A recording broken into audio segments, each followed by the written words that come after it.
देहरादून से खबर आपको बता रहे हैं, जहां अब मौसम की स्थिति थोड़ी सी आपको बताएं तो लोक निर्माण विभाग ने योजना तैयार की है बदलते मौसम को लेकर, और मार्गों की स्थिति बेहतर हो सके।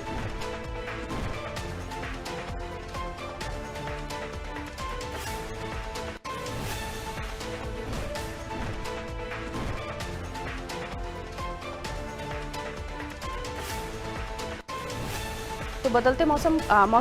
ने जिस तरह की स्थितियां पैदा की, उसके बाद लोक निर्माण विभाग अब मार्गों की स्थितियों को बेहतर करने में जुट गया है। मौसम बदलते ही मार्गों की स्थितियों को बेहतर करने के लिए अब मौसम विभाग जो है वो जुट गया है।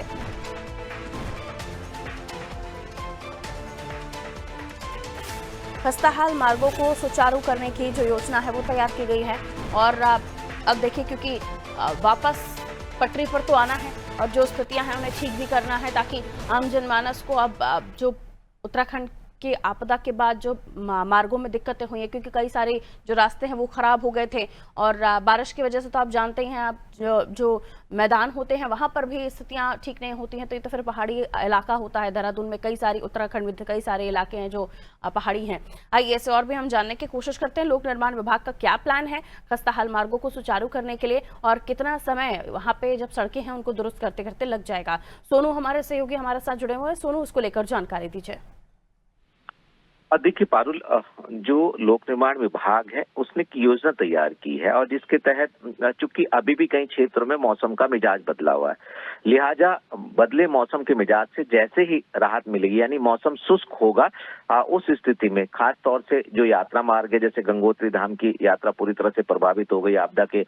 चलते, और लगातार कई क्षेत्रों में जहां आसमान से बरस रही आफत की बारिश ने आपदा के हालात पैदा कर दिए, लोगों को प्रभावित किया है। कुछ लोग लापता हैं, रेस्क्यू लगातार जारी है, और ऐसे में अब विभागीय स्तर पर चूंकि मुख्यमंत्री अलग अलग विभाग के अधिकारियों को दिशा निर्देश भी दे रहे हैं, मुख्यमंत्री के निर्देश के बाद जो भी मोटर मार्ग बाधित हुए हैं, जहां पर भूस्खलन हुआ है, जो नदी के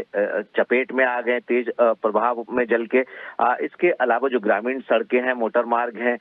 जो पीएमजीएसवाई की योजना के तहत बनाए जाने वाले मार्ग हैं, इन सभी में जो आपदा प्रबंधन कंट्रोल रूम है राज्य स्तर का, उससे हमने जो अभी अपडेट प्राप्त की है, उसके मुताबिक अभी तक उत्तराखंड के अलग अलग क्षेत्रों के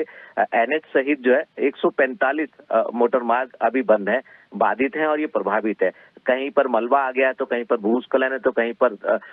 बारिश के चलते जो है मोटर मार्ग प्रभावित हो गए। तो ऐसे में एक और जहां फौरी तौर पर इनको खोलने की, इनको सुचारू करने की कोशिश की जा रही है, वहीं जहां पर रिपेयर जैसी जरूरत है या दोबारा से इनके निर्माण की जरूरत है, उसके लिए विभाग ने एक योजना तैयार कर ली, और इस योजना के तहत जैसे ही जहां भी जिस क्षेत्र में मौसम से थोड़ी सी राहत मिलती है, मौसम शुष्क स्थिति में नजर आता है, तो यहाँ पर खुले मौसम के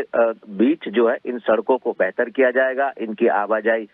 मोटर मार्गों की सुचारू की जाएगी, और लगातार इस कार्य को जारी रखा जाएगा, क्योंकि सचिव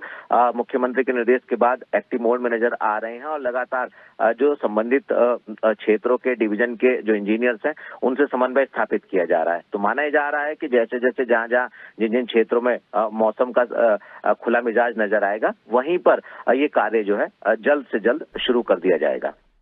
बिल्कुल जरूरी भी होगा, क्योंकि काफी जो अब असुविधाओं का सामना लोगों को इन हालातों के बाद करना पड़ रहा है, उसे भी दुरुस्त करना होगा। और जैसे कि आपने भी जिक्र किया कि जो स्थितियां बनी उसके बाद अब चीजों को दुरुस्त करने के लिए विभाग भी लग गया है। मैं लौटूंगी सोनू आपके पास, अगली खबर पर मैं आपसे बात करूंगी।